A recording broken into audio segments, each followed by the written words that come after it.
नमस्ते, good morning. मैं आपका इस इनर ट्रांसफॉर्मेशन प्रोग्राम में स्वागत करता हूँ। साथियों, आगे चलने से पहले थोड़ा सा हम भाषा के स्तर पर कुछ करेक्शन करना चाहेंगे। कई बार हम शब्दों का गलत चयन कर लेते हैं, उनका गलत मीनिंग समझने लगते हैं, जिसकी वजह से हम फंस जाते हैं, हमें क्लैरिटी नहीं आ पाती और हम गलत मीनिंग निकाल करके गलत रास्ते पकड़ लेते हैं। दो शब्द हैं दोस्तों हिंदी में, एक है मैं और एक है मेरा। बहुत बार हम अज्ञानता की वजह से मैं को मेरा बोलने लगते हैं और मेरा को मैं समझने लगते हैं। पहले इनकी थोड़ी सी क्लैरिटी ले लेते हैं। दोस्तों, मेरा का मतलब है कि जब आप किस चीज़ को बोलते हैं ये मेरी है, तो आपके और उसके बीच में एक डिस्टेंस आ जाती है। आप बोलते हैं मेरा सेल फोन, तो आप और आपके सेल फोन के बीच में एक डिस्टेंस है। आप सेल फोन नहीं है, सेल फोन आपका है, आप उसके यूज़र हैं, आप उसके कंट्रोलर हैं। इसी तरह से आप बोलते हैं मेरी कार, तो आप कार नहीं है, आपके और कार के बीच में डिफरेंस है, आप उसे यूज़ करते हैं। आप बोलते हैं मेरी दुकान, तो आप दुकान नहीं है, दुकान और आपके बीच में दूरी है, दुकान का आप इस्तेमाल करते हैं। इसी तरह से दोस्तों, हम यदि बोलते हैं मेरा हाथ, तो हम हाथ नहीं है, हमारे हाथ के बीच में एक डिस्टेंस है। हाथ हमारा है, हम उसका इस्तेमाल करते हैं। मेरा शरीर, तो इसका मतलब मैं शरीर नहीं हूँ, लेकिन शरीर मेरा है, मैं शरीर का इस्तेमाल करता हूँ। मैं बोलता हूँ मेरा मन, तो मैं मन नहीं हूँ, लेकिन मन मेरा है, मैं मन का इस्तेमाल करता हूँ। तभी हम बोलते हैं मेरा मन दुखी है, मेरा मन सुखी है। यदि हम बोलते हैं मेरी फीलिंग्स एंड इमोशंस, तो इसका मतलब साफ है कि मैं फीलिंग्स भी नहीं हूँ, मैं इमोशंस भी नहीं हूँ, मेरे उनके बीच में एक डिस्टेंस है। हम बोलते हैं मेरी बिलीव्स या मेरी मान्यताएं, तो मैं बिलीव्स नहीं हूँ, लेकिन वो बिलीव्स हैं या मान्यताएं, मेरे और उनके बीच में डिफरेंस है, एक डिस्टेंस है, मैं उनका इस्तेमाल करता हूँ। जहाँ पर भी दोस्तों हम मेरा का इस्तेमाल करते हैं, तो हमारे और उनके बीच में एक डिस्टेंस आ जाती है, एक दूरी आ जाती है। पहला अभ्यास, पहली प्रैक्टिस जो आपको आज से करनी है, एक अवेयरनेस में आपको रहना है और अपने आप को याद दिलाना है कि मैं शरीर नहीं हूँ, मैं मन नहीं हूँ, मैं फीलिंग्स नहीं हूँ, मैं इमोशंस नहीं हूँ, मैं बिलीव्स नहीं हूँ। हाँ, ये मेरे हैं और मेरे इनके बीच में एक डिस्टेंस है। अधिकतर समय दोस्तों हम अपने शरीर में रहते हैं, हम अपने मन में रहते हैं, हम अपने फीलिंग्स और इमोशंस में रहते हैं, हम अपने बिलीव्स में रहते हैं। रहने का मतलब है कि हम उनके साथ में एक रहते हैं, उनके साथ में वननेस क्रिएट करके रहते हैं। और जब हम उनके साथ में वननेस क्रिएट करके रहेंगे, उनके साथ में एक होकर के रहेंगे, तो हम उनसे अपना कंट्रोल खो देंगे। आप यदि अभ्यास आज से ही करेंगे और आपको जो कि करना है लगातार 21 दिन तक, आप बार बार अपने आप को अवेयर करेंगे, जागरूक करेंगे, याद दिलाएंगे कि आप वो नहीं हैं, आपके वो हैं, इसलिए और आपके और उनके बीच में दूरी है। आप बहुत जल्दी पाएंगे कि आपको ना केवल रिलैक्सेशन मिलेगा, आप अपने आप को अपनी फीलिंग से, अपने इमोशन से, अपने मन से, अपने शरीर से, अपने बिलीफ से दूर देखने लगेंगे।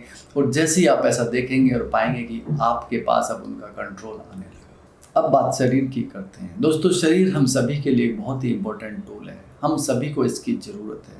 शरीर के माध्यम से ही हम अपने आप को एक्सप्रेस करते हैं। चाहे आप बुद्ध की बात करें, महावीर की बात करें, कृष्ण की बात करें, कबीर की बात करें, नानक की बात करें, साईं बाबा की बात करें, स्वामी विवेकानंद की बात करें, जो भी अभी तक हमारे भगवान हैं, अवतार हैं या महापुरुष हैं, इस पृथ्वी पर यदि आए तो उन्हें शरीर का सहारा लेना पड़ा अपने आप को अभिव्यक्त करने के लिए। शरीर हर किसी के लिए बराबर जरूरी है। यदि हम शरीर की सही से केयर नहीं करेंगे, तो वक्त से पहले हमें इस पृथ्वी से जाना होगा, एक अपूर्णीय क्षति होगी और हमारा ज़िंदगी का मिशन अधूरा रह जाएगा। यूनिवर्स को आपकी ज़रूरत है, तभी उसने आपको यहाँ तक अभी जिंदा रखा हुआ है। आप इस पृथ्वी पर हैं, इसका मतलब उसकी आपसे कुछ इच्छाएं हैं, कुछ उसकी आपसे उम्मीदें हैं, आपको उन पर खरा उतरना होगा और इसीलिए आप इनर ट्रांसफॉर्मेशन प्रोग्राम तक पहुँचेंगे। दोस्तों, हमारे शरीर के अंदर असंख्य सेल्स हैं, ट्रिलियंस और बिलियन सेल्स हैं, जिनसे हम मिलकर के बने हुए हैं। वो हमारा इनर वर्ल्ड है, वो हमारे अंदर की दुनिया है। दोस्तों, तब हम खुश होते हैं तो वो भी खुश होती हैं, तब हम दुखी होते हैं या उदास होते हैं तो वो भी उदास होती हैं।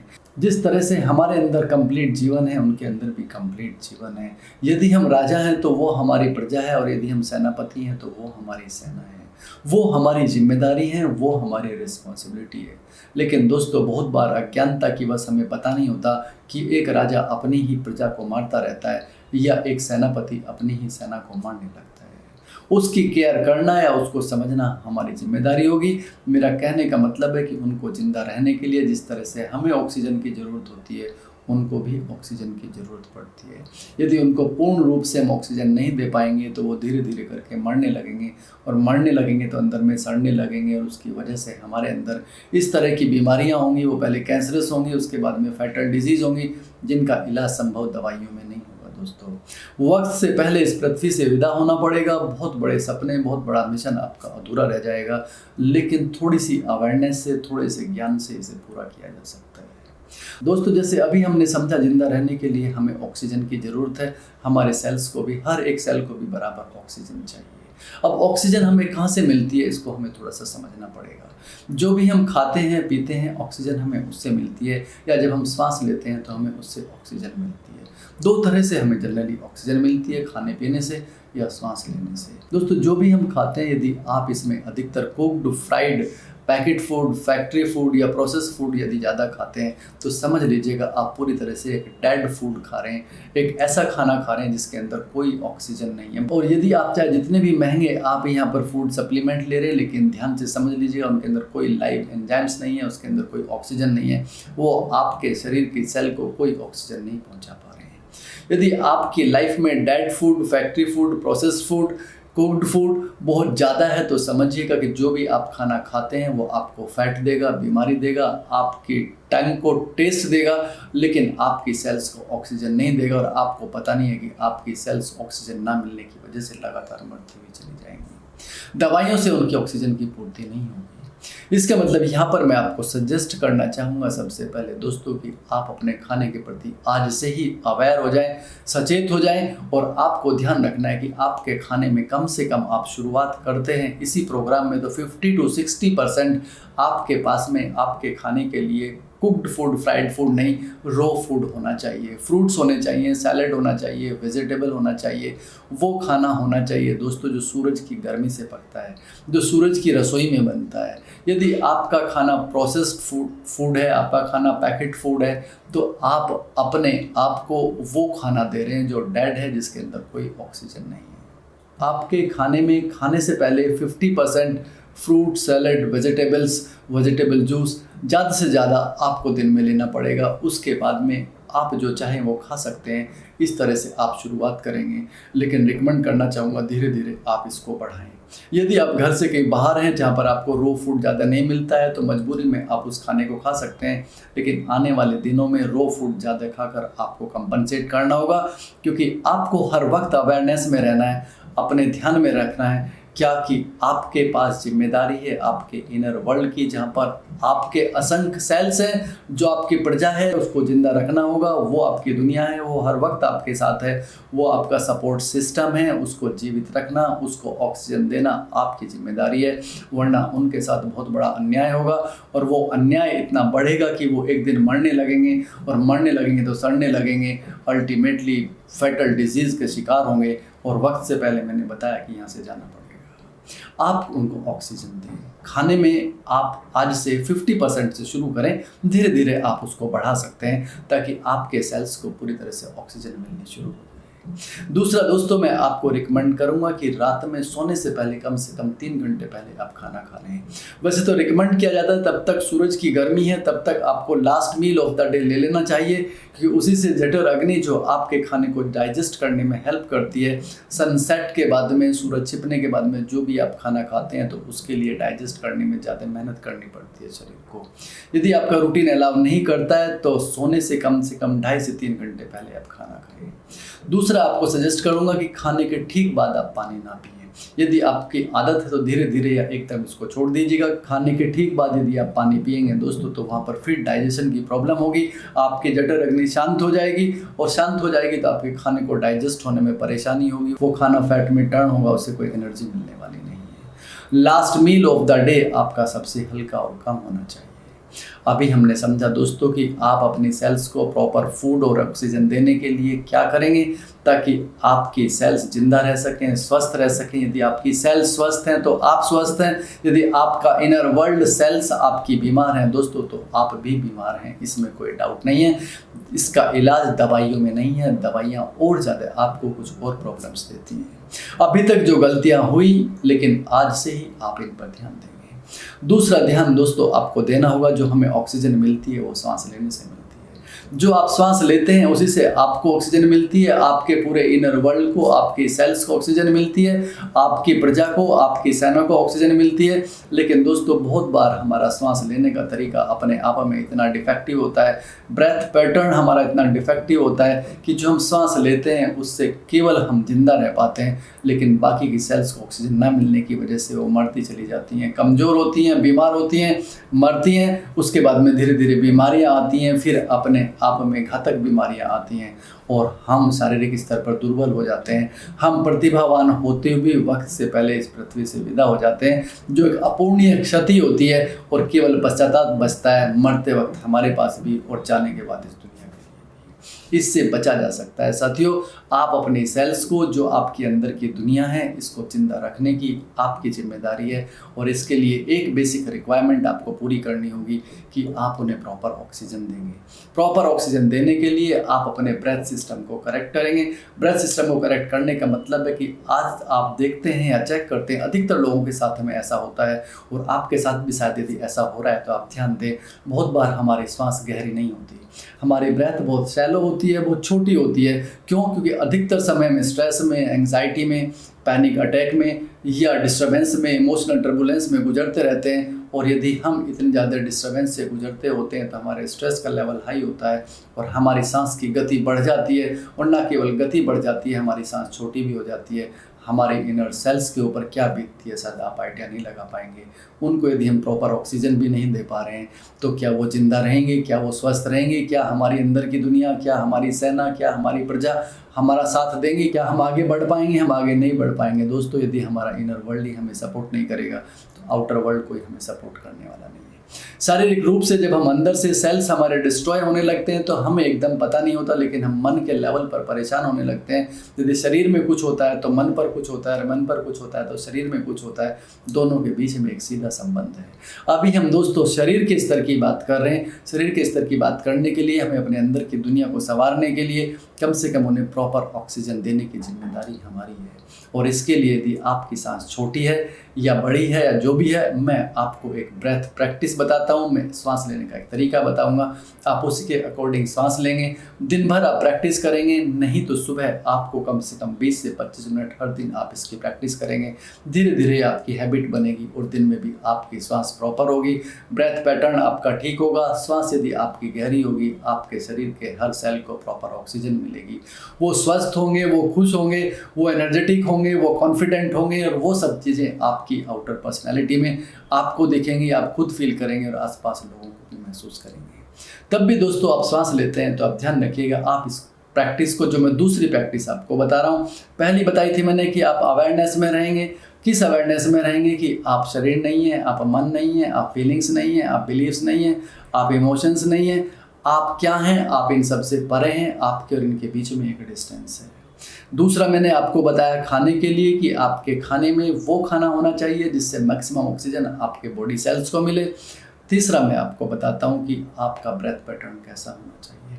इसे आप सुबह हर दिन 15 से 20 मिनट बैठ करके प्रैक्टिस करें। आप इस तरह से बैठ जाएंगे, सीधे बैठने के बाद में आप गहरी लंबी सांस लेंगे। लेकिन ध्यान रखें, जब आप सांस ले रहे हैं तो आप कम से कम 5 के काउंट पर पूरी सांस अपने नीचे पेट में भर लें। 5 के काउंट का मतलब ऐसे समझें जैसे 5 सेकंड में गिनता हूँ, 1 2 3 4 5, इतनी देर में आप सांस पूरी भर लीजिएगा। उसके बाद में कम से कम आप 3 के काउंट पर 3 सेकंड्स मान के चलें, 1 2 3, आप उसको अंदर होल्ड करें। उसके बाद आप धीरे धीरे एक्सेल करें। वैसे तो बोलते हैं कि आप 5 के काउंट पर उसको एक्सेल कर सकते हैं, लेकिन मैं आपको पर्सनल अनुभव अपना बताना चाहूँगा। जितना आप समय ज़्यादा से ज़्यादा लगाएं, तब आप सुबह के समय इस चीज़ को प्रैक्टिस कर रहे हैं, धीरे धीरे आप उसको एक्सेल करें। 5 के काउंट पे नहीं, आप इसको 15 के काउंट तक प्रैक्टिस के साथ ले जा सकते हैं। यदि जितना आप धीरे धीरे इसको एक्सेल करेंगे, आपको पहली ही प्रैक्टिस से चेंज महसूस होगा। जैसे मैं आपको करके बताता हूँ। अब मैं पहले इनहेल करता हूँ 5 के काउंट पर।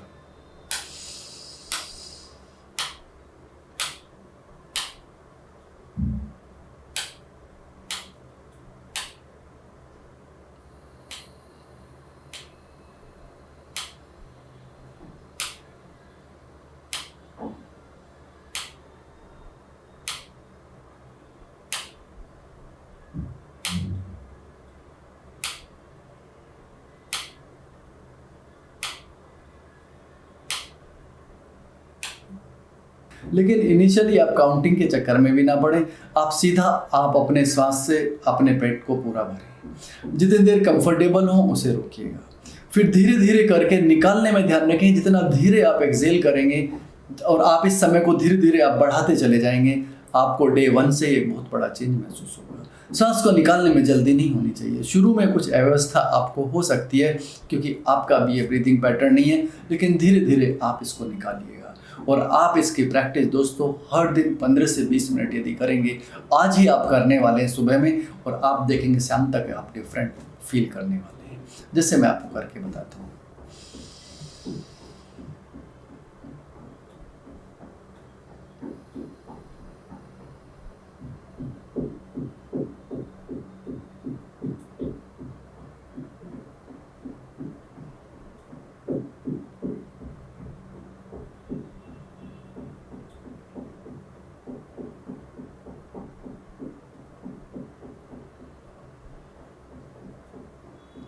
अब मेरा एक प्रोसेस पूरा हुआ है। इसका मतलब एक सांस को मैंने अंदर लिया, भरा पेट में, रोका और उसके बाद एक्सेल किया। एक्सेल करने को मैं आराम से 15 से 20 के काउंट तक मैं पूरा करता हूँ, क्योंकि मेरे को प्रैक्टिस है और मैं उसमें कंफर्टेबल फील करता हूँ। आप भी करेंगे तो पहुँच जाएंगे। लेकिन शुरू में आपको एक्सेल करने में थोड़ी दिक्कत हो सकती है, आप जल्दी सांस आपका बाहर आएगा, आने दें। लेकिन आपका ध्यान रखना है कि हर बार फिर आपको नेक्स्ट सांस को पूरा भरना है, कुछ देर के लिए रोकना है और फिर धीरे धीरे करते हुए आपको छोड़ना है। मुंह से नहीं छोड़ना है इस एक्सरसाइज में, नाक के थ्रू ही आपको अपने सांस को धीरे धीरे करके छोड़ना है। ये एक्सरसाइज है जो आज ही आपको दोस्तों पहले ही दिन आपको करनी होगी। अभी हम समझे तो हमने 3 बातों को समझा है। नंबर 1 कि हम लगातार अवेयरनेस में रहेंगे। आज से मैं शरीर नहीं हूँ, मैं मन नहीं हूँ, मैं फीलिंग्स नहीं हूँ, मैं इमोशंस नहीं हूँ, मैं बिलीफ नहीं हूँ, मैं इन सब से परे हूँ। जैसे ही आप इस अवेयरनेस में रहेंगे तो आपके और इनके बीच में एक दूरी होगी, आप इनका बेहतर यूज़ कर पाएंगे, बेहतर आप कंट्रोल आप ले पाएंगे। दूसरा, आपके इनर सेल्स, आपकी आर्मी, आपकी सेना, आपकी प्रजा आपकी जिम्मेदारी है। इसको आपको प्रॉपर ऑक्सीजन देना होगा, जो आपको खाने से देनी होगी। आप डेड फूड नहीं लेंगे, आप लाइव फूड लेंगे। कम से कम 50 to 60% से आप शुरुआत करेंगे। आप चाहें तो धीरे धीरे करके इसको बढ़ा सकते हैं, लेकिन 50 to 60% आपके खाने में लाइव फूड होना चाहिए, वो खाना जो सूरज की गर्मी से पकता है। नेक्स्ट, मैंने आपको बताया कि खाने के ठीक बाद आप पानी नहीं पिएंगे कम से कम 1 घंटे तक। इसके बाद मैंने आपको बताया कि सोने से पहले रात में 3 घंटे या 2.5 घंटे पहले आप खाना खा चुके होंगे। हो सके तो आप सूरज अस्त होने तक अपना last meal of the day लें। यदि आपका रूटीन अलाउ नहीं करता है तो आखिरी खाना आपका सबसे हल्का होना चाहिए और सोने से 2.5 या 3 घंटे पहले आपको लेना होगा। क्यों? क्योंकि आने वाले सेशंस में मैं सोने से ठीक पहले के जो आपको एक्सरसाइज बताऊंगा, यदि आप बहुत ज़्यादा खाना खा लेंगे, खाना खाने के बाद में आप लेट जाएंगे तो आप कुछ भी नहीं कर पाएंगे। आपके शरीर फाइट करती रहेगा, आपकी बॉडी, आपका इनर मैकेनिज्म फाइट करता रहेगा आपके खाने को डाइजेस्ट होने में, और वो केवल फैट में टर्न होगा, बीमारियां आपको मिलेंगी, स्वास्थ्य नहीं मिलेगा। जो मैं एक्सरसाइज आपको सोने से पहले की बताऊंगा, आप उन्हें बिल्कुल भी नहीं कर पाएंगे, इनर ट्रांसफॉर्मेशन नहीं हो पाएगी, इस प्रोग्राम का कोई आपको फ़ायदा नहीं होगा। आपको ये आज से ही करना है, बिना रुके, विदाउट फेल आपको करते हुए चले जाना है, तभी हमें इसका कुछ रिजल्ट मिल पाएगा। दोस्तों, कल सुबह के सेशन में हम फिर से रिवीजन करेंगे। उसके बाद में आपको एक टेस्ट होगा, जो अभी तक आज इस सेशन में हमने सीखा उससे रिलेटेड कुछ आपको क्वेश्चंस मिलेंगे।